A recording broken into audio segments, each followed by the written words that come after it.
Shalom, selamat sore Bapak Ibu sekalian yang terkasih dalam Tuhan. Selamat berjumpa kembali dengan kami dalam webinar RTM di bulan Maret minggu kedua. Puji Tuhan, pada sore hari ini kami diberikan kesempatan untuk memberikan satu materi dalam webinar ini adalah Karunia Roh. Terima kasih sebelumnya buat tim Praise and Worship yang telah membawa kita kepada hadirat Tuhan. Dan terima kasih juga pada seluruh Bapak Ibu sekalian yang ada di seluruh tanah air yang tetap setia mendengarkan acara ini. Dan bila kiranya berkat Tuhan menyertai Bapak Ibu sekalian, sepanjang pertemuan ini mari kita minta hadirat Tuhan mencengkram kita, melawat kita sampai dengan kita penuh dengan kepenuhan Tuhan. Sebelumnya kita mulai, mari kita akan berdoa dulu. Mari kita berdoa. Bapak Surgawi, kami mengucap syukur atas setiap penyertaan-Mu pada hari ini dan setiap apapun yang kami telah terima. Kami mengucap syukur atas setiap pemberian-Mu yang dahsyat dan ajaib. Ajarkan kami Bapak pada sore hari ini tentang apa yang telah menjadi kerinduan-Mu. Isi hatimu semuanya Kau berikan pada kami semua, hingga kami penuh dengan kerinduan-Mu itu. Dan Tuhan Yesus mari bekerja juga untuk memenuhkan kami semua dengan firman-Mu. Roh Kudus, damai sejahtera-Mu, sukacita-Mu, kebenaran-Mu menguasai kami, hingga kami ketika mendengarkan seminar ini, kami diberkati, kami diberikan damai sejahtera, kami diberikan kekuatan yang baru oleh-Mu. Terima kasih Bapa, terima kasih Tuhan Yesus, terima kasih Roh Kudus, di dalam nama Tuhan Yesus, kami telah bersyukur dan kami telah berdoa. Haleluya. Amin. Baik, Bapak Ibu sekalian, senang kita berjumpa kembali dalam acara ini. Pada sore hari ini saya akan membagikan tema tentang karunia roh. Apa itu karunia roh, Bapak Ibu sekalian? Bila kita menjadi seorang bapak, menjadi seorang orang tua, kira-kira jika seorang orang tua, seorang ayah ingin memberikan hadiah kepada anaknya, apa hadiah yang terbaik kiranya bagi seorang anak-anaknya? Baik, apa kira-kira Bapak Ibu sekalian? Sebelum kita lebih jauh, mari kita melihat dulu ringkasan seminar bulan yang lampau yang dibawakan oleh hamba Tuhan yang terkasih, Pak Agus Perasip, tentang baptisan Roh Kudus. Bahwa ternyata apa yang telah kita terima sepanjang bulan kemarin memberkati kita.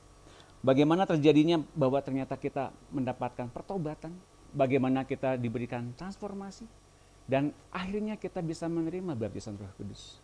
Nah, Bapak Ibu sekalian, pada sore hari ini mari kita bahas lebih lengkap, lebih dalam. Dan tentu saja saya menyarankan Bapak Ibu sekalian untuk melihat kembali tayangan-tayangan sebelumnya di tahun-tahun yang lampau, karena pada hari ini dan hari-hari setelah ini Bapak Ibu sekalian akan diberikan kelengkapan lebih mendalam tentang apapun saja yang menjadi kerinduan Tuhan untuk Bapak dan Ibu sekalian bekerja dalam ladangnya Tuhan. Baik, mari kita lihat bahwa transformasi yang Allah ingin kerjakan dalam diri kita, bahwa Allah ingin memulihkan terlebih dulu manusia. Bahwa ternyata manusia Adam diberikan kuasa oleh Tuhan. Kemudian setelah berdosa dan kehilangan kemuliaan Allah, manusia jatuh ke dalam perangkap berbagai dosa dan tabiat dan kedagingan. Namun Allah ingin memulihkan manusia. Persis seperti dulu manusia diciptakan pada awalnya seperti Adam. Itu ringkasan dari apa yang telah kita terima di bulan yang lampau.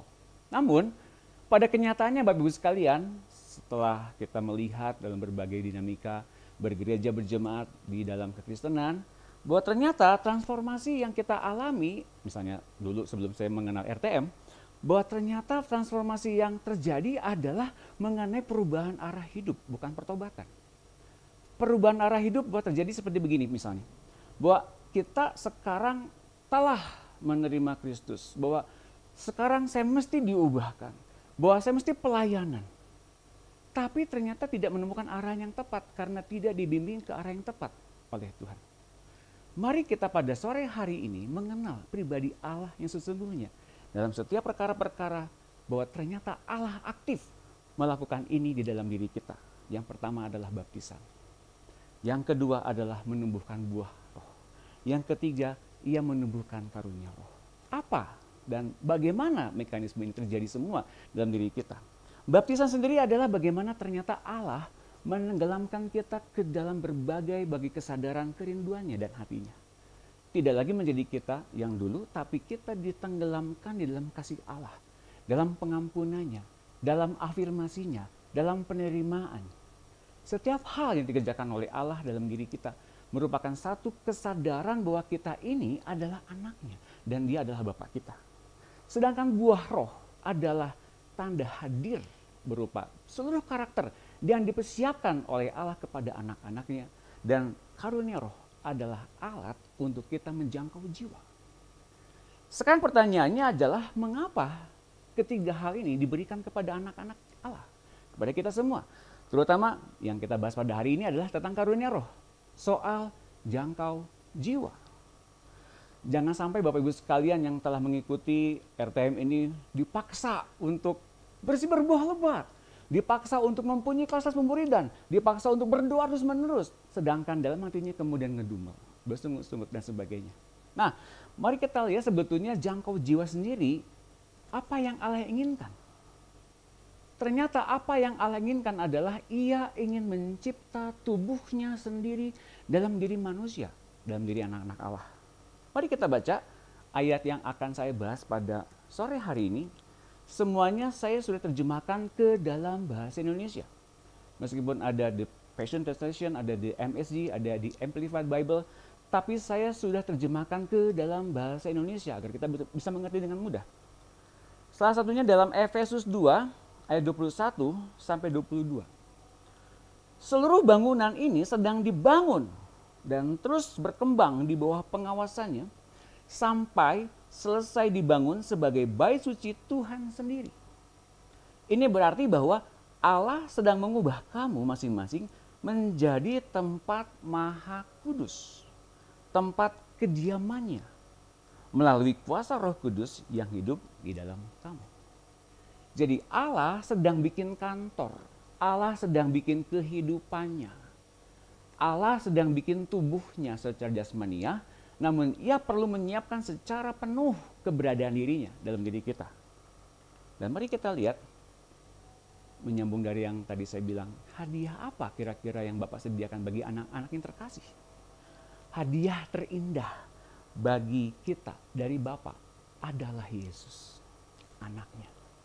Mari kita buka ayatnya dalam Roma 8 ayat 15. Dan kamu tidak menerima roh kewajiban agamawi, membawamu kembali ke dalam ketakutan tidak pernah menjadi cukup baik. Sampai di situ dulu teman-teman, Bapak Ibu sekalian.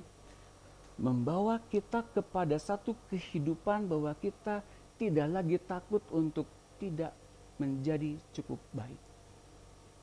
Seringkali dalam kehidupan saya sebagai seorang Kristen, sebagai anak Allah, saya berpikir untuk saya masih kurang ini dan itu, masih punya kelemahan ini dan itu, masih punya kedagingan ini dan itu. Dan memang betul, saya punya yang seperti itu, Bapak Ibu sekalian, teman-teman. Tapi Allah sendiri tidak memfokuskan saya untuk saya mikirin hal itu semua.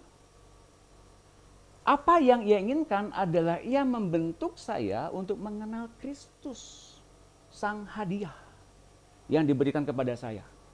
Artinya, saya nggak usah mikirin tentang kelemahan saya lagi. Saya nggak usah mikirin soal bagaimana saya begitu berdosanya. Memang berdosanya saya begitu ya. Tapi Allah memikirkan tentang siapa anaknya itu menjelma manifestasi satu tubuh dalam diri saya. Kiranya yang menjadi kerinduan saya pun ternyata sekarang terbangun dalam diri Bapak Ibu sekalian. Tetapi kamu telah menerima roh penerimaan penuh yang merangkulmu ke dalam keluarga Allah. Dan kamu tidak akan pernah merasa yatim piatu. Saya ingat ini 2019, Pak Gus Parasi membagikannya di Jogja. Wah, siapa yang pernah ke Jogja waktu itu? Angkat tangannya. Karena saat Dia bangkit di dalam diri kita, roh kita bergabung dengannya. Dalam mengucapkan kata-kata kasih sayang yang lembut, Bapa terkasih. Sebab Roh Kudus menjadikan kebapaan Allah nyata bagi kita saat Dia berbisik ke dalam diri kita yang terdalam, engkau adalah anak kesayangan Allah. Ingat roh yatim piatu yang pernah diajarkan oleh Pak Gus Barasim? Hati-hati. Bahwa ini menjauhkan kita dari Allah.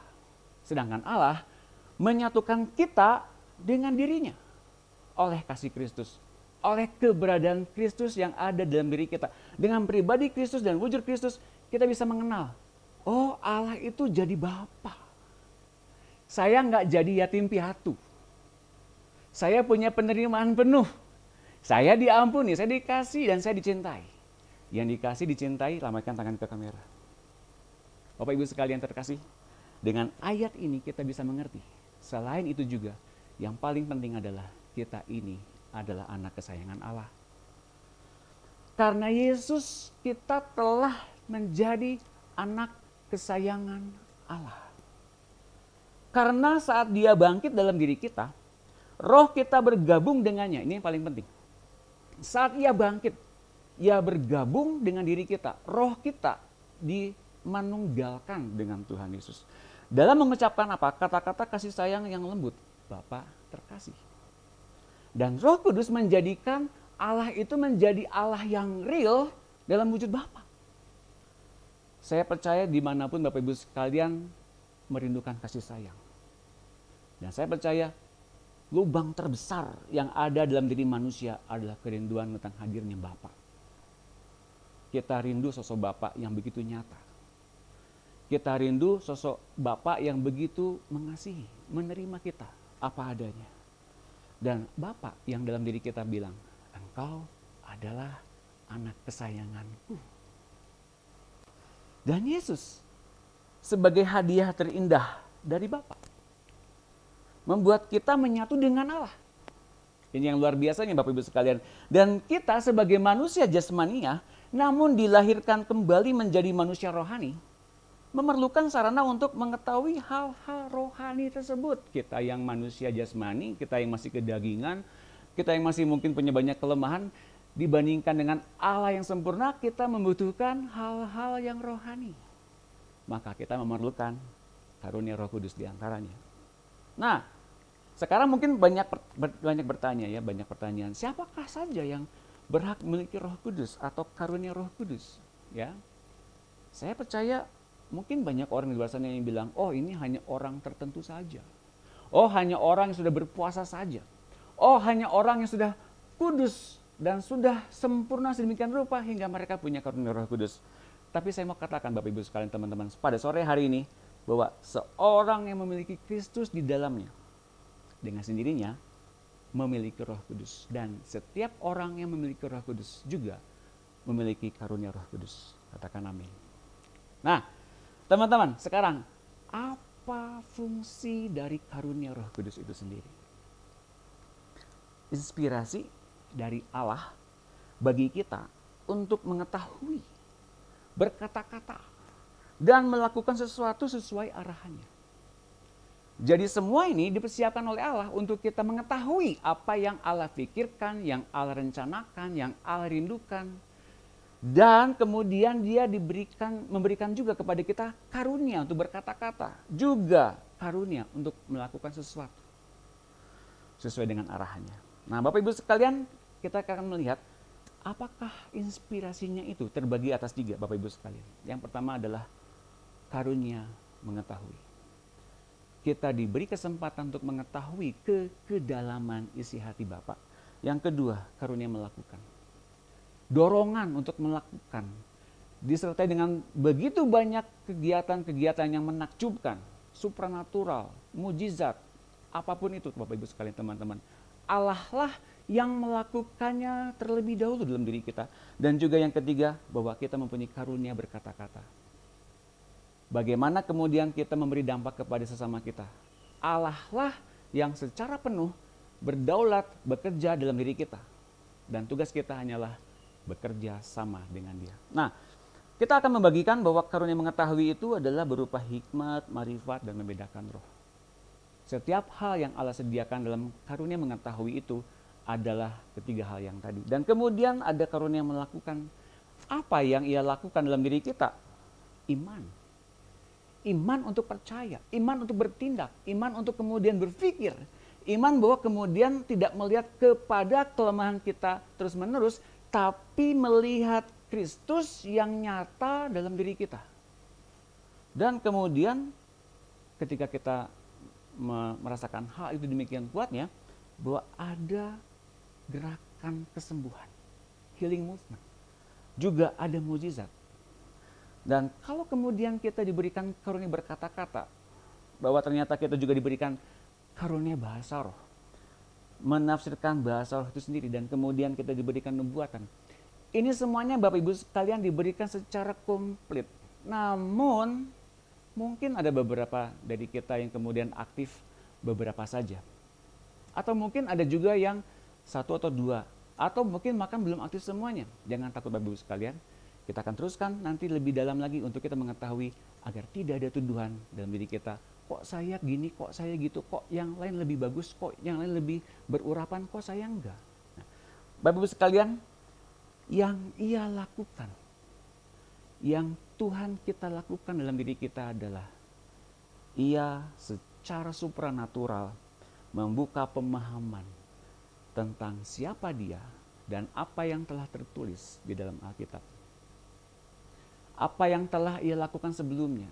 Jalan-jalan yang pernah kita lalui bersama-sama dengan dia di masa-masa lampau. Bahkan jalan-jalan yang kita masih dalam dosa sekalipun. Ia akan bukakan demikian jelasnya sehingga kita kemudian berpaut dengan dia. Dalam Lukas 24 ayat 45, ketika itu Yesus hendak berjalan menuju kota Emmaus dengan kedua muridnya. Kedua murid ini kemudian tidak mengetahui bahwa siapa dia sebetulnya. Ketika mereka melaporkan ketika habis di kota kemudian banyak berkumpul, mereka kemudian didatangi oleh Yesus dengan kemuliaan yang luar biasa setelah makan ikan goreng ya. Kemudian Yesus sendiri menerangkan kitab suci dengan membuka pikiran mereka dengan seluruh pengetahuan dan kemudian mereka dibukakan tentang pewahyuan dari Tuhan itu sendiri. Bapak sekalian, dalam diri kita ternyata Yesus pun demikian. Bila kita izinkan, ia membuka seluruh rencana Allah demikian jelasnya bagi kita. Bagi kita dulu deh. Bagaimana kita melanjutkan hidup kita di muka bumi ini, di keluarga kita, rumah tangga kita, pekerjaan kita, karir kita, profesi kita, bahkan pelayanan kita. Semuanya ia ambil alih. Kalau kita diizinkan, dia bekerja. Kalau kita izinkan, dia berdaulat. Kita bekerja sama dengan dia. Yang ia lakukan adalah mendorong kita masuk ke dalam kuasa supernatural Allah. Nah, sekarang pertanyaannya bagaimana itu muncul? Bagaimana Roh Kudusnya muncul? Ada 3 komponen penting yang akan kita pelajari pada hari ini, yaitu hambanya untuk melayaninya dengan manifestasinya. Jadi ada 3, ada hambanya, ada karunia pelayanannya, dan ada bentuk manifestasi dari Allah itu sendiri.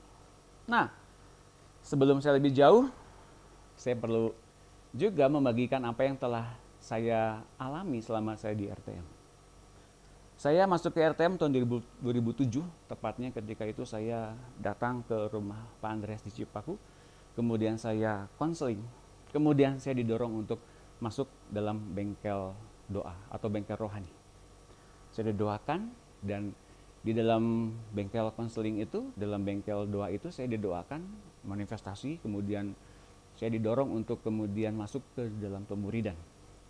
Di pemuridan Bapak Ibu sekalian saya diajarkan bagaimana mencatat mimpi. Mungkin aneh, mencatat mimpi. Setiap kali saya mimpi, pengajar saya mengatakan catat mimpinya, kamu tuliskan dalam notes, kamu tuliskan dalam agenda. Waktu itu HP belum ada aplikasi apapun, waktu itu HP masih pakai Nokia yang cuma buat telepon aja, nggak ada WA. Lalu saya menuliskan itu satu persatu mimpi-mimpi saya setiap hari. Lalu kemudian saya menjadi pendoa syafaat. Saya ingat betul bagaimana kemudian saya disuruh untuk menjadi pendoa syafaat di rumah saya masing-masing. Di rumah tidak dengan siapa-siapa. Nah kemudian ketika kedua saya berlanjut untuk kemudian ketika menuliskan mimpi, saya didorong untuk bertanya. Ketika di mimpi diberikan atau mimpi itu adalah suatu hal yang dari diri saya sendiri, apakah ada artinya? Tentu yang dari diri saya sendiri itu nggak ada artinya, tapi yang dari Tuhan yang ada artinya. Nah, saya diajarkan untuk membedakan manakah yang dari Tuhan dan mana yang dari diri saya sendiri. Kemudian saya juga didorong untuk kemudian membaca Alkitab dari Kejadian sampai Wahyu berurutan dan kemudian mencatat barangkali ada satu pemahaman tertentu yang saya dapatkan. Dan kemudian saya di-mentoring, didorong untuk buka kelas pemuridan oleh pengajar saya. Dan hingga saat ini demikian. Bapak Ibu sekalian, teman-teman yang terkasih dalam Tuhan. Tanpa sadar, waktu-waktu saya dalam bengkel pemuridan, bengkel doa di pemuridan, mencatat mimpi, kemudian mencatat hasil dari apa yang saya baca ketika saya baca Alkitab. Ternyata itulah latihan karunia rohani sebenarnya Bapak Ibu sekalian. Bahwa ternyata selama ini saya dipersiapkan untuk hal itu. Tanpa saya sadar. Mengapa? Karena pada dasarnya saya pernah juga lahir baru di tahun mungkin tahun 80-an. Waktu itu saya masih mendengarkan khotbah lewat rekaman kaset C90 dari Pak Andreas juga. Itu saya rindu sekali untuk kemudian mendengar suara Tuhan. Kemudian saya bertumbuh, mungkin umur di 25 tahun ketika saya kuliah, saya masuk ke persekutuan mahasiswa Kristen di kampus saya. Saya belum menemukan arti bagaimana saya dipimpin Roh Kudus. Taunya pelayanan. Taunya saya aktif dalam aktivitas rohani. Pokoknya itu saja yang saya bisa lakukan. Dan ini mungkin menyenangkan Tuhan. Tapi saya mau bilang, Bapak Ibu sekalian, itu adalah masa-masa saya bertumbuh juga dan tidak kehilangan kendali dari Tuhan. Pada buktinya saya didorong untuk masuk ke RTM ini untuk saya bertumbuh lebih dalam lagi bersama-sama dengan Tuhan. Oleh karena itu Bapak Ibu sekalian, jangan takut, jangan gentar atau jangan minder kalau kemudian kita sekarang masuk, kok gini-gini aja ya. Nanti itu akan dorong terus agar kita masuk ke kedalaman isi hatinya. Nah, kita akan melihat bahwa ternyata di RTM ini Bapak Ibu sekalian yang tadi saya bilang ada bengkel doa, ada bengkel rohani, ada konseling, ada pemuridan. Ternyata hasilnya adalah kita akan masuk ke dalam satu rangkaian penyelamatan oleh Tuhan masuk ke dalam pekerjaannya. Nah, ini dia teman-teman Bapak Ibu sekalian. Ke dalam pekerjaannya jadi hamba. Gitu loh. Jadi hamba Tuhan, bukan jadi langsung pendeta bikin gereja gitu, enggak ya. Tapi jadi hamba yang melaksanakan keinginan Tuhan. Setiap hari, setiap saat, setiap detiknya Bapak Ibu sekalian. Nah, dalam perkara jadi hamba Tuhan ini, rupanya ada 5 jabatan. Dan 5 jabatan ini ada diatur dalam Efesus 4 ayat 10 sampai 11. Dalam AMP ya, Amplified Bible. Dia yang turun adalah sama dengan dia yang juga telah naik tinggi mengatasi semua langit, sehingga dia, kehadirannya, dapat memenuhi segala sesuatu, yaitu seluruh alam semesta.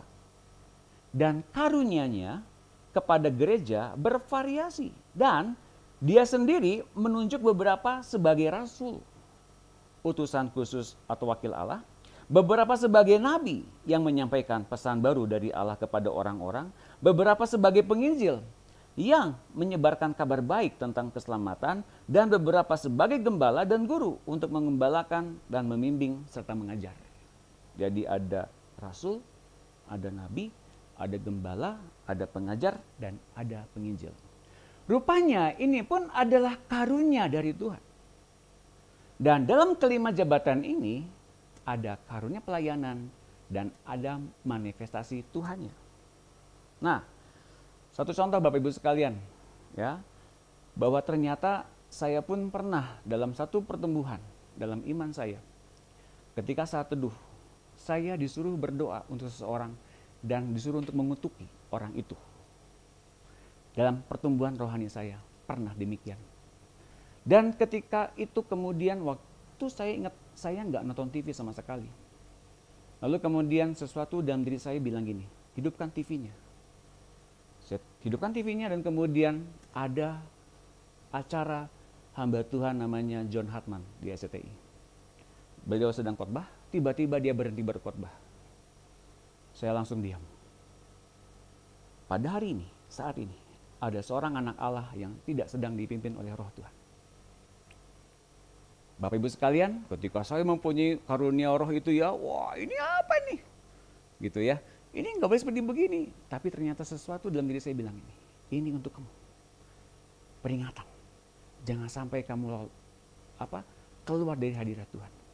Ternyata apa yang saya punya, meskipun itu suatu karunia roh, tidak mutlak ini menjadi satu hal. Ini benar, ini orang mesti tahu, ini orang mesti dibagikan kepada siapa saja. Orang-orang mesti mendapatkan pesan dari Tuhan lewat diri saya. Sebetulnya ada filter yang kita punya dari Roh Kudus, agar kita juga menghargai jabatan yang lain yang Tuhan berikan kepada setiap anak-anak Allah jadi hamba-hambanya juga. Jadi mohon Bapak Ibu sekalian yang sudah memiliki karunia roh, saling menghormati setiap anak-anak Allah yang lain yang menyampaikan firman, nubuatan, hikmat, apapun itu, agar kita menyatu dalam satu ikatan kasih yang luar biasa dahsyat dari Tuhan. Tanpa terpecah belah, tanpa iri hati, tanpa iri dengki, dan tanpa perselisihan apapun. Dan kemudian Bapak Ibu sekalian, setiap hamba yang dipersiapkan oleh Tuhan, ternyata hamba itu diberikan talenta. Dalam Matius 25 ayat 14, sebab hal kerajaan sorga sama seperti seorang yang mau berpergian ke luar negeri, yang memanggil hamba-hambanya dan mempercayakan hartanya kepada mereka. Yang seorang diberikannya 5 talenta, yang seorang lagi 2, dan yang seorang lain lagi 1, masing-masing menurut kesanggupannya, lalu ia berangkat. Masih ingat tadi yang saya bilang di awal, kok yang ini lebih banyak, kok saya sedikit, kok bisa? Kok bagaimana ini Tuhan? Masing-masing diberikan setiap hal oleh Tuhan talentanya menurut kesanggupannya. Jadi pemberian dari Tuhan kepada hamba-hambanya ini berdasarkan kemampuan, kesanggupan setiap hamba-hambanya. Bukan membeda-bedakan. Sekarang yang menjadi pertanyaannya adalah, mengapa talenta identik dengan karunia roh? Mengapa talenta identik dengan karunia roh? Sebagai gambaran Bapak Ibu sekalian, sebagai satuan mata uang, 1 talenta nilainya sekitar 6.000 dinar. Sedangkan 1 dinar adalah upah 1 hari. Dan 1 talenta itu artinya sama dengan upah 20 tahun kerja. Wah, langsung berpikir mungkin kita ya. Jadi kalau saya diberikan kepercayaan oleh Tuhan, saya bisa kerja lagi dong. Ya itu terserah dorongan Roh Kudus. Tapi fokus kepada firman Tuhan pada sore hari ini. Jadi artinya 1 talenta sama dengan setara dengan US dollar 500.000. Wow, luar biasa ya. Tapi saya nggak bilang soal kita diberkati dengan begitu banyak uang yang kita terima dari Tuhan. Nggak, saya ngomong itu. Hari ini saya mau bilang bahwa talenta itu identik, pemberian talenta dari Tuhan itu identik dengan karunia Roh Kudus. Bukan berarti sama, tapi cara pengelolaannya yang Tuhan berikan kepada setiap hamba-hambanya itu yang sedang kita bahas pada sore hari ini. Mari kita lihat sekarang. Talenta bicara soal kesanggupan, talenta bicara soal bagaimana orang berbuah. Dan ada orang yang berbuah 2 kali lipat, dan ada orang yang tidak berbuah. Pasti kita bilang yang tidak berbuah itu hamba Tuhan yang jalan dan malas, betul. Ini orang gak bisa mengembangkan kapasitas, betul. Tapi saya mau kasih tahu, saya akan bukain semuanya pada hari ini agar kita bisa mengerti di mana letak kita pada sore hari ini. Misalnya gini Bapak Ibu sekalian, bahwa kita memiliki 5 talenta. Mengapa Tuhan berikan kepada kita 5 talenta? Karena kita sanggup untuk mengelola dengan luar biasa dari Tuhan. Tuhan tahu kapasitas kita.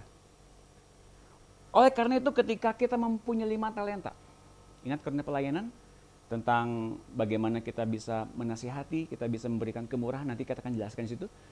Kalau kita punya 5 talenta Bapak Ibu sekalian, memberikan untuk memperniagakan 1 talenta yang kita punya, tentu tidak ada masalah. Bagi kita nggak ada masalah, masih ada 4 talenta kok. Bagi orang yang punya 2 talenta, memperniagakan 1 talenta buat orang lain yang dikasihinya, itu nggak ada masalah. Nah nanti kita akan bahas lebih dalam. Bagaimana cara prakteknya, bagaimana cara pengelolaannya bersama-sama dengan Roh Kudus. Tapi yang saya mau jelaskan lebih dulu adalah Roh Kuduslah yang memimpin kita untuk melakukan dari perkara yang sederhana hingga yang paling besar. Dan Roh Kudus adalah pribadi yang sangat tertib. Dia sampai dengan membuka isi hati kita untuk kita bisa mengerti motivasi sesungguhnya dalam pelayanan ketika sedang melayani Tuhan. Oleh karena itu, sangat penting untuk bagi kita mengerti apa yang sedang Tuhan percayakan pada hari-hari ini. Dari yang kecil hingga yang paling besar. Kalau Bapak Ibu sekalian sedang dipercaya oleh Tuhan untuk membangun kubu doa. Bangun kubu doa dengan bijaksana dan dengan setia. Kalau Bapak Ibu sekalian dipercaya untuk memberi. Berilah dengan setiap apapun yang mampu engkau beri. Kalau kemudian engkau sanggup mengasihi orang lain dengan luar biasa, kasihlah. Semudah itu Bapak Ibu sekalian. Kalau engkau dipercaya untuk kemudian memberikan kepada siapapun tumpangan, berikan tumpangan. Hal yang kemudian memudahkan kita untuk mempraktekkan dan memperniagakan talenta atau memperniagakan karunia roh itu. untuk kemudian orang itu kita dapatkan untuk berbalik kepada Tuhan, itulah yang Tuhan inginkan. Hal yang sederhana, tapi sanggup merebut orang dari api. Hal yang kecil, namun kemudian ketika dituntun oleh Roh Kudus, kita bisa mendapatkan hal-hal yang besar. Ini bicara soal tanggung jawab.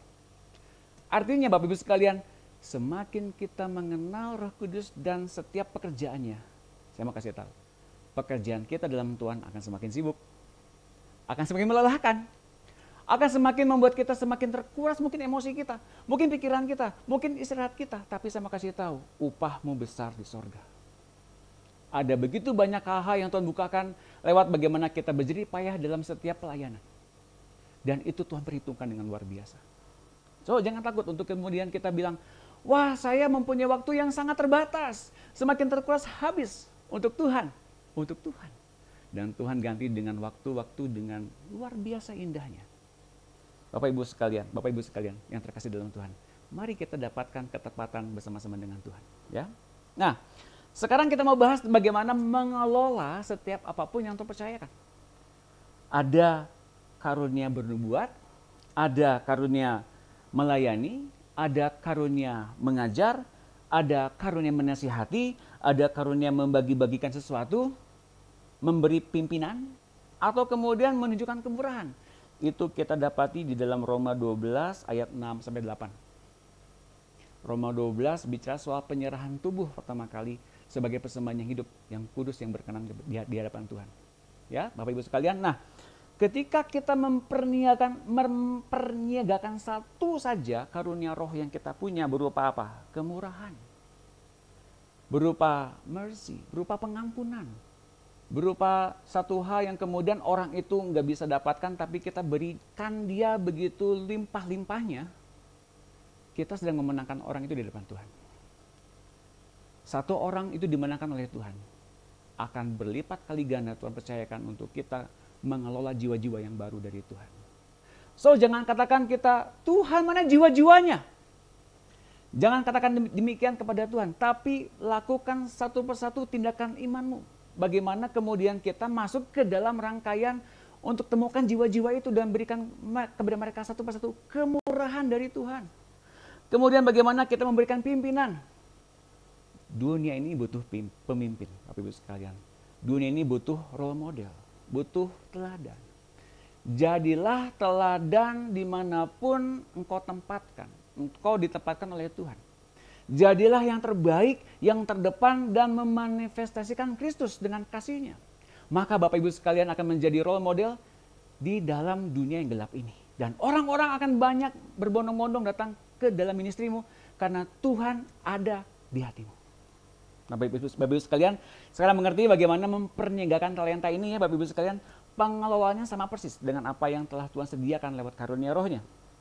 Nah, sekarang itu tadi karunia pelayanannya, sekarang manifestasi kuasa Tuhan. Ada hikmat, ada marifat atau pengetahuan, ada iman, ada karunia untuk menyembuhkan, kuasa untuk mengadakan mujizat, ada karunia bernubuat, ada membedakan bermacam-macam roh, berbahasa roh, dan menafsirkan bahasa roh. Dalam 1 Korintus 12 ayat 8-10. Tadi saya sudah jelaskan bagaimana saya bertumbuh, saya mencatat mimpi, apa yang saya dapatkan saya catatkan di HP, di laptop, atau di notes dulu. Kemudian saya tanya artinya. Bapak Ibu sekalian, ketika saya memperniagakan itu, saya mendapatkan bonus dari Tuhan. Berupa apa? Pengertian. Berupa apa? Pengajaran. Berupa apa? Satu hal yang kemudian saya rindukan. Mengenal isi hati Tuhan. Dan kemudian menyampaikan itu kepada orang lain. Berupa nubuatan. Berdoa bagi dia. Mengasihi dia. Melawat dia dengan kasih Tuhan. Apa yang ia rindukan di dalam kamar 2x2. Saya datangi ke dia dan dia bilang, aduh kok Tuhan baik sama saya. Kok Tuhan tahu isi hati saya ya. Terima kasih, praise God. Ketika itu kita sedang menjadi bagaimana jati diri Tuhan ada dalam tubuh kita dan menjamah orang-orang itu. Bapak Ibu sekalian, ketika kita memperniagakan satu saja, kita nggak mungkin kehilangan uang, kita nggak mungkin kehilangan waktu, kita nggak mungkin kehilangan tenaga, karena Tuhan akan limpahkan bermacam-macam anugerah yang luar biasa dahsyat. Gantinya bahkan lebih dari itu, Bapak Ibu sekalian. Yang paling mahal adalah tentu saja waktu. Waktu ini nggak bisa kembali lagi. Jadi hargai waktumu dengan begitu banyak mengenal isi hati Tuhan, dan Tuhan akan lipat gandakan ketika kita memperniagakan untuk mengenal isi hati Tuhan, untuk dalam saat teduh, untuk berdoa. Kita berdoa berlutut, lebih banyak menyembah Tuhan. Kemudian Tuhan memperniagakan lebih banyak lagi kepada diri kita. Dan dalam Matius 25-29, ini menjadi satu hal yang harus menjadi pengingat dalam diri kita. Untuk setiap orang yang memiliki alias menghargai berkat dan pemberiannya dari Allah, berupa karunia roh itu ya, dan telah menggunakannya dengan bijak, lihat ini, lebih banyak akan diberikan. Dan dia akan dicukupi dengan limpah sehingga dia akan memiliki kelimpahan. Ini bukan soal uang saja, bukan soal bentuk materi saja, bukan. Tapi kita masuk ke dalam realitas rohani yang sebenarnya dari isi hatinya sendiri. Apa itu? Semakin sibuk dalam pekerjaan Tuhan. Itu tandanya kita sedang diberikan talenta berupa memperniagakan lebih banyak lagi. Teman-teman, Bapak Ibu sekalian, kalau kita sekarang mempunyai begitu banyak waktu terkuras untuk pelayanan, bilang praise God. Kalau kita mempunyai satu hal yang kemudian kita semakin banyak terkuras waktu-waktu kita, bilang praise God. Karena kemudian Tuhan sedang mengarahkan kita untuk masuk ke dalam rangkaian penyelamatan dunia yang sesungguhnya, dan Dia butuh kita. Hari-hari ini adalah waktu-waktu yang sangat jahat. Bagaimana begitu banyak orang berpaling kepada dunia ini, namun Kristus memanggil kita dalam satu misi khusus, merebut mereka dari api. Sekarang mari kita lebih dalam lagi soal praktek mujizat. Christ in you. Setiap kita mempunyai roh Kristus masing-masing dalam diri kita. Roh Kristusnya itu bikin rumah dalam diri kita. Roh Kristusnya bernafas, bergerak dalam diri kita. Ia memberikan inspirasi. Ia bergerak untuk kemudian bernubuat kepada banyak orang. Jadi pikirkan yang baik-baik, bahwa kita bukanlah orang yang berurapan saja, tapi kita kemudian dihadiri oleh Roh Kristus yang secara penuh berdiam dalam tubuh jasmaniah kita untuk menyatakan isi hatinya kepada banyak orang. Contohnya ini Bapak Ibu sekalian, Kisah 3 ayat 6. Tetapi Petrus berkata, emas dan perak tidak ada padaku. Lihat ini. Tetapi apa yang kupunyai, kuberikan kepadamu. Demi nama Yesus Kristus, orang Nazaret itu berjalanlah. Lalu ia memegang tangan kanan orang itu dan membantu dia berdiri. Seketika itu juga kuatlah kaki dan mata kaki orang itu. Hasilnya adalah ia melonjak berdiri, lalu berjalan kian kemari dan mengikuti mereka ke dalam bait Allah, berjalan dan melompat-lompat serta memuji Allah. Emas dan perak tidak ada padaku, tapi apa yang aku punya akan aku berikan kepadamu. Christ in you. Dengan membayangkan bahwa kita ini punya Kristus. Ialah yang menyembuhkan. Ialah yang bernubuat. Ialah yang berbahasa roh. Mengerti maksud saya? Jadi kita bukanlah orang yang ingin berbahasa roh. Bukanlah kita yang ingin bernubuat. Bukanlah kita yang ingin melakukan mujizat. Tapi Yesus yang bergerak, yang menuntun kita untuk berdoa. Yesusnya bermujizat, kita menjadi anak-anaknya yang kemudian terperanjat. Wow, praise God. Padahal doa saya masih belum beres loh, masih belum becus loh. Karena yang bergerak Kristusnya, bukan kitanya. Amin, puji Tuhan ya. Kemudian dalam Habakuk 2 ayat 2. Lalu Tuhan menjawab aku demikian, tuliskanlah penglihatan itu dan ukirkanlah itu pada loh-loh supaya orang sambil lalu dapat membacanya. Habakuk diberikan pengertian oleh Tuhan agar ia menuliskan setiap apapun yang ia lihat, agar orang-orang bisa membacanya kelak.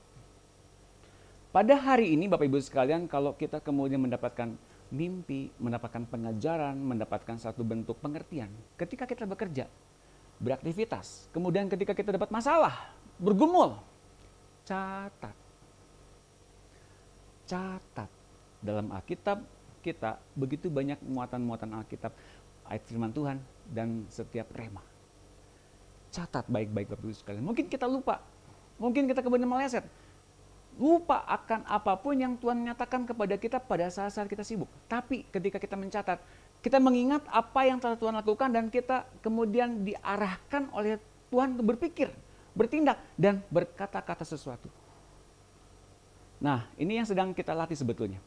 Bagaimana kita menuliskan ilham yang kita dapatkan agar kita bisa mengingatnya, berkata-kata di dalam setiap pengertian dan setiap iman, kemudian kita bernubuat dalam kemuliaan Tuhan. Nah, kita mungkin berpikir, wah itu sulit. Bermujizat itu sulit. Ini orang cancer, ini orang kemudian timpang, ini orang kemudian lumpuh, ini orang kemudian begini begitu. Ini sulit untuk kita doakan. Kita nggak mampu. Memang nggak mampu. Siapa yang mampu? Angkat tangannya.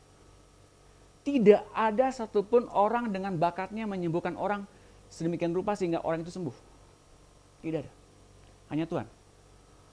Dan kemudian kita baca dalam 2 Raja-Raja 5 ayat 10. Elisa menyuruh seorang suruhan kepadanya mengatakan, pergilah mandi 7 kali dalam sungai Yordan, maka tubuhmu akan pulih kembali sehingga engkau menjadi tahir. Ini Naaman ya. Naaman ini seorang tentara yang kena kusta. Cara ia sembuh menurut Elisa adalah rendam tubuhmu dalam sungai Yordan 7 kali. Bagi seorang Naaman, berpikir begini, aku sangka bahwa setidak-tidaknya ia datang keluar dan berdiri memanggil nama Tuhan Allahnya. Lalu menggerak-gerakkan tangannya di atas tempat penyakit itu dan dengan demikian menyembuhkan penyakit kustaku. Familiar ya, ini mungkin yang kita sering lakukan. Ada orang dengan berbagai rumus pikirnya bahwa orang itu yang akan menyembuhkan begini begitu. Tapi dorongan Tuhan gak kayak gitu. Dorongan Tuhan adalah melalui hal-hal yang kemudian aneh, kemudian ganjil, tapi kemudian ada mujizat. Bapak Ibu sekalian, kita akan dorong untuk Bapak Ibu sekalian memahami cara kerja Tuhan bukan dengan logika. Juga bukan dengan satu isapan jempol. Tapi benar-benar dituntun oleh Tuhan yang ada dalam diri kita dan kita melakukan tindakan-tindakan yang supranatural. Dalam konteks kita sebagai manusia jasmaniah. Tapi dalam konteks kita sebagai manusia rohani yang sedang dituntun oleh roh, kita sedang dituntun dalam alam kemustahilan oleh roh Tuhan yang memang berdaulat penuh atas dunia ini. Jadi semua dalam kendali Tuhan. Kalaupun orangnya nggak sembuh, jangan takut. Kalau orang kemudian nggak dapat mujizat, jangan takut. Itu bukan urusanmu. Itu urusan Tuhan. Jelas ya teman-teman, Bapak Ibu sekalian. Jangan sampai kita kemudian ragu dan takut sehingga kemudian kita mengubur talenta kita, mengubur apa yang kita punya dari Tuhan karena kita takut. Nah, apa yang terjadi? Apalagi sekarang ia hanya berkata kepadamu, mandilah dan engkau akan menjadi tahir. Maka turunlah ia, membenamkan dirinya 7 kali dalam sungai Yordan sesuai dengan perkataan abdi Allah itu. Lalu pulihlah tubuhnya kembali seperti tubuh seorang anak dan ia menjadi tahir. Dengan satu perkara, lewat 7 kali, ia kemudian merendam di sungai Yordan. Ia sembuh. Hanya perkara demikian, yang semudah itu, yang mungkin semua orang bisa lakukan. Tapi kalau Tuhan menyuruh demikian, akan terjadi mujizat. Enggak semua orang kemudian melakukan tindakan itu. Ya, seperti di kolam Siloam. Orang yang lumpuh menanti-nantikan kolam itu berguncang dan kemudian ia ingin masuk ke dalam kolam itu menantikan kesembuhan. Karena ketika banyak orang melihat ada malaikat Tuhan menggoncangkan kolam itu, orang itu akan sembuh.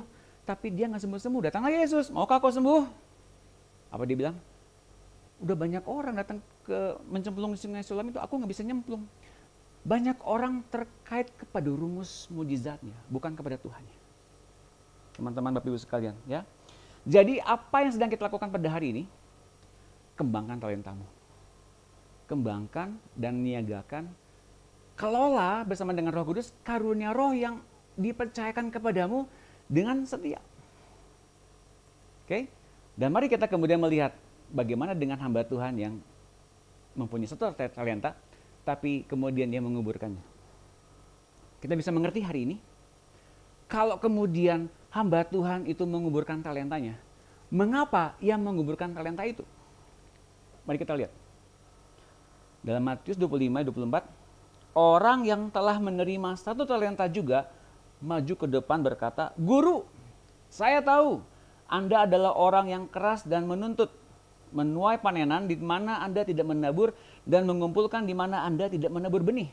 Jadi, aku takut kehilangan talenta. Nah, ini dia motivasinya. Ini dia keraguan-raguannya. Ini dia ketakutannya. Si hamba Tuhan ini takut kehilangan talenta. Ya khawatir apa yang telah Tuhan percayakan kepadanya hilang. Makanya dia kubur. Gak mau ada orang yang nyuri. Atau kemudian ada salah dari Tuhan, atau dia kemudian melakukan tindakan yang salah, Tuhan kemudian marah-marah gitu. Dia takut berbuat kesalahan.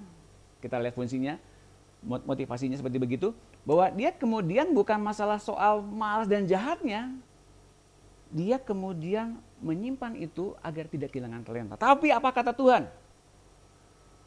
Tuhan bilang sama dia, engkau hamba Tuhan yang malas dan jahat.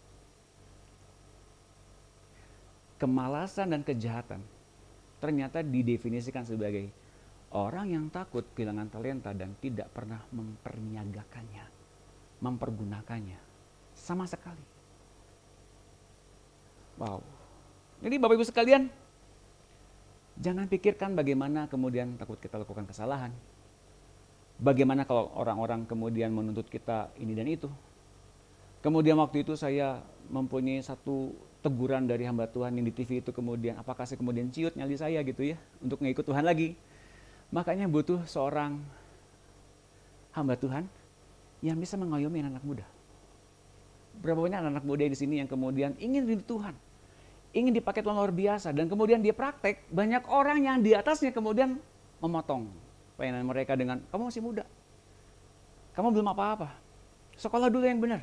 Wah, sayang banget Bapak Ibu sekalian. Itu mengubur talenta dengan takut lagi dalam setiap langkah-langkah yang serba salah. Mereka takut, mereka kemudian takut dihina, mereka takut diejek, mereka takut dikritik, mereka takut dihakimi. Maka banyak anak muda kemudian takut mengembangkan talentanya. Sebagai kita orang-orang yang sudah, belum berumur ya, sebagai orang-orang yang dalam Tuhan sudah sekian lama, mari kita hargai generasi muda yang sekarang ini di bawah kita untuk mereka naik. Diberi kesempatan lebih banyak untuk mereka layani Tuhan dengan luar biasa. Nah, tentu saja Bapak Ibu sekalian, bagi kita yang berbuah dengan kita setia, ya. Matius 25:28 bilang begini, sebab itu ambillah talenta itu daripadanya dan berikanlah kepada orang yang mempunyai 10 talenta itu. Artinya Tuhan memberikan kepada yang berbuah semakin banyak berbuah. Semakin banyak berbuah, semakin banyak dipercayakan, dan semakin banyak berbuah. Mengapa? Karena kita mengerti bahwa yang ia rindukan adalah ia mempunyai satu hal yang luar biasa, yang bisa kita nikmati, tidak saja di dunia ini, namun di dalam kekekalan. Nah, Bapak Ibu sekalian, satu contoh bahwa saya pernah mendapati satu konseling dari orang yang kemudian datang kepada saya, datang kepada kami. Kami diberi kesempatan untuk mengkonseling salah seorang pengusaha dimsum. Ya, dimsum. Siapa yang nggak tahu dimsum? Semua pada tahu ya. Nah, lalu kami berdoa bersama dengan seorang pengusaha ini. Kemudian pengusaha ini mempunyai satu masalah finansial yang cukup pelik di masa-masa sebelum pandemi. Dan di masa pandemi ternyata Tuhan dorong dia untuk berkembang, berbuah lebat. Sampai dengan di masa-masa pandemi yang kedua itu, dia sampai dengan membuka 8 outlet di kota Bandung ini. Tapi belakangan Bapak Ibu sekalian, ketika pedagang ini kemudian diberikan kepercayaan 8 outlet di kota Bandung dan mengembang pesat, rupa-rupanya dia ragu akan pernyataan Tuhan. Kalau Tuhan ternyata pernah lindungi saya dan jagai saya dan berkati saya di masa lampau, hingga saya bertemu seperti begini, apakah Tuhan yang sama juga akan memberkati saya di hari-hari ini yang semakin sulit? Jawabannya adalah tentu saja. Mengapa? Karena kita sedang beralih kepada setiap hal berupa kepenuhan dan isi hati Allah. Mengapa? Kerinduan Allah adalah kita menjadi pemberi. Kerinduan Allah adalah kita menjadi orang yang memperniagakan karunia roh, memperdagangkan, atau kemudian membuat orang-orang kemudian ditarik dari api dan kemudian mengenal Tuhan. Banyak waktu yang kebuang, banyak waktu yang kemudian kita dedikasikan, kita investasikan kepada orang-orang ini, namun rupanya itu menjadi suatu ketakutan. Ya, ketika mereka bertumbuh, ketika mereka mendapatkan suatu hal yang mereka impikan, mereka mendapatkannya. Tapi ingat ini baik-baik, Bapak Ibu sekalian, apa yang si pedagang ini lakukan adalah selama masa pandemi itu, alih-alih memperhitungkan soal omset, alih-alih ia memperhitungkan soal untung rugi, ia tetap mempekerjakan karyawannya tanpa satupun dipecat dalam masa pandemi itu. Di mana di masa pandemi itu banyak toko tutup karena memang tidak ada penjualan apapun, tidak ada omset apapun, dan banyak orang mem-PHK karyawannya.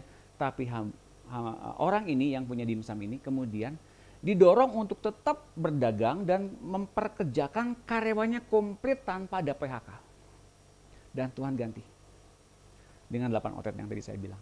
Nah, Bapak Ibu sekalian, ketika kita mempunyai dorongan untuk memberi dan memperniagakan apa yang telah Tuhan percayakan kepada kita, lakukan. Setiap kecilnya Tuhan perhitungkan sampai dengan diberikan tanggung jawab yang besar. Gak pernah terfikir oleh seseorang ini ketika dia bisa punya outlet 8 outlet di kota Bandung ini. Meskipun di hari-hari ini dia bilang gini, saya masih bayar utang, ya gak ada masalah. Kenapa mesti bayar utang? Karena itu merupakan suatu kewajiban yang perlu dibayar.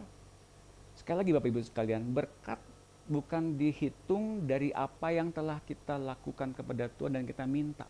Tuhan mana? Saya udah berdoa nih, saya udah pelayanan nih, kok begini-begini aja? Tidak. Tapi kemudian kita keluar dari masalah kita dan kemudian jadi dampak yang indah buat orang lain. Karena kemudian orang itu bisa mendapatkan lawatan Tuhan lewat hidup kita.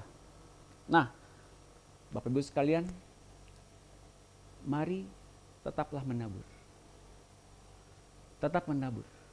Memperniagakan karunia roh kepada orang-orang. Dengan waktu, tenaga, pikiran kita. Ya, itu adalah investasi sorga dalam diri mereka. Dalam 2 Korintus 9 ayat 8, camkanlah ini, orang yang menabur sedikit akan menuai sedikit juga. Dan orang yang menabur banyak akan menuai banyak juga.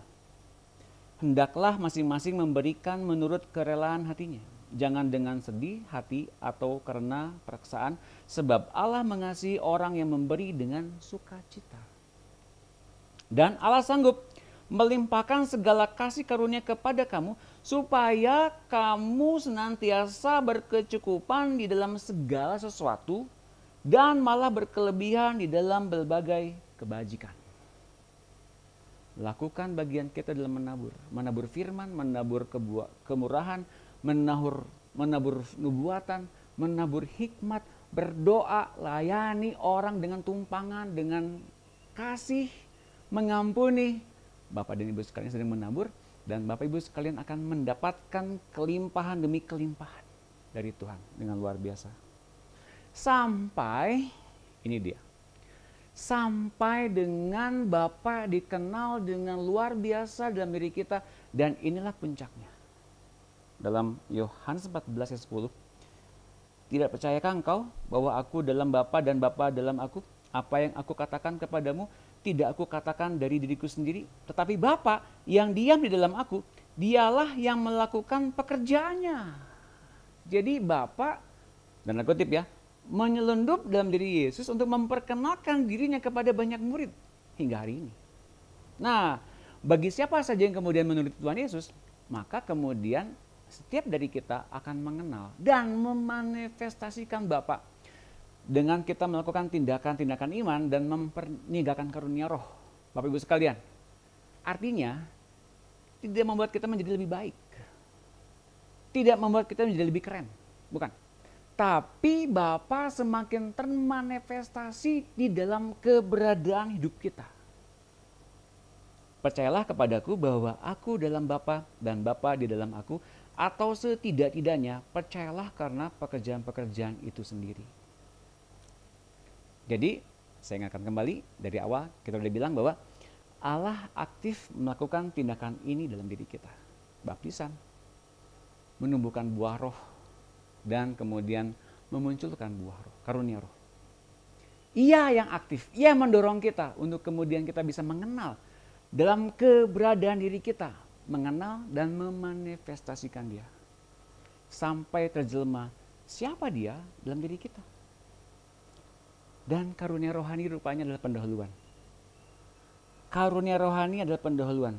Begini Bapak Ibu sekalian, dalam Matius 25 ayat 29. Untuk setiap orang yang memiliki dan menghargai berkat dan pemberiannya dari Allah dan telah menggunakannya dengan bijak, lebih banyak akan diberikan dan dia akan dicukupi dengan limpah sehingga dia akan memiliki kelimpahan. Mengapa pendahuluan? Tugas kita adalah selain kita hidup di dunia rohani, juga kita bisa memanifestasikan hidup rohani yang luar biasa itu dalam hidup yang jasmania. Pekerjaan kita, profesi kita, keluarga kita, rumah tangga kita, hingga akhirnya Allah memenuhkan segala sesuatu di dalam diri Kristus. Dengan setiap kesadaran, kepenuhannya, firman-Nya, bahkan setiap apapun yang kemudian Ia ikat melalui kasih-Nya.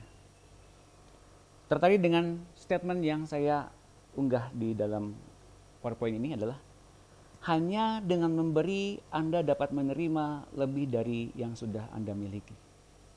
Hanya dengan memberi Anda bisa menerima berkali-kali lebih banyak dari apa yang telah Anda miliki. Dan ini berlaku buat kita semua yang sedang bertumbuh dalam pengetahuan yang benar tentang Kristus untuk membawa kita kepada kepenuhan Allah. Dan kita praktek apa yang telah Allah sediakan untuk Allah dimuliakan di dalam diri kita. Mari kita berdoa. Bapa Surgawi, berkuasalah penuh dalam diri setiap anak-anak-Mu pada sore hari ini. Siapa yang rindu? Siapa yang rindu dijamah oleh Engkau Bapa? Biarlah Engkau sendiri yang menjamah hati mereka satu persatu. Hingga mereka penuh dengan kasih-Mu. Penuh dengan penerimaan yang datangnya dari-Mu. Bahwa mereka dikasihi, diampuni, dicintai oleh Engkau. Dan Engkau tidak memandang rupa. Mari Bapak, sebanyak anak-anak-Mu yang mendekat pada hari ini, yang kemudian hatinya terbuka untuk setiap mereka dibukakan oleh hikmat-Mu, oleh pengertian-Mu, bahkan oleh kerinduan-Mu. Maka berikan juga kepada mereka karunia Roh Kudus. Sesuai dengan apapun yang mereka mampu, yang mereka sanggup. Dan biarkan mereka mengembang penuh oleh pimpinan Roh Kudus. Hingga setiap anak-anak Allah yang datang pada hari ini dan bahkan di rekaman, mereka kemudian ditumbuhkan dengan setiap hal yang baru. Setiap berkat-berkat yang baru, setiap perlindungan-Mu yang ajaib dan nyata. Hingga mereka terlindung, mereka diberkati, mereka dapat penjagaan yang dahsyat dari sorga. Mari Bapak berkuasa penuh. Kami yang mau belajar, kami mau praktek firman, kami mau bertumbuh. Hiduplah dalam diri kami. Di dalam nama Tuhan Yesus. Bekerjalah Roh Kudus. Untuk senantiasa hidup penuh dalam diri kami. Mengurapi kami. Untuk menjadi milik Allah selama-lamanya. Terpujilah nama-Mu. Terima kasih Bapa. Di dalam nama Tuhan Yesus. Kami telah berdoa. Mengucap syukur. Haleluya. Amin. Tuhan Yesus memberkati.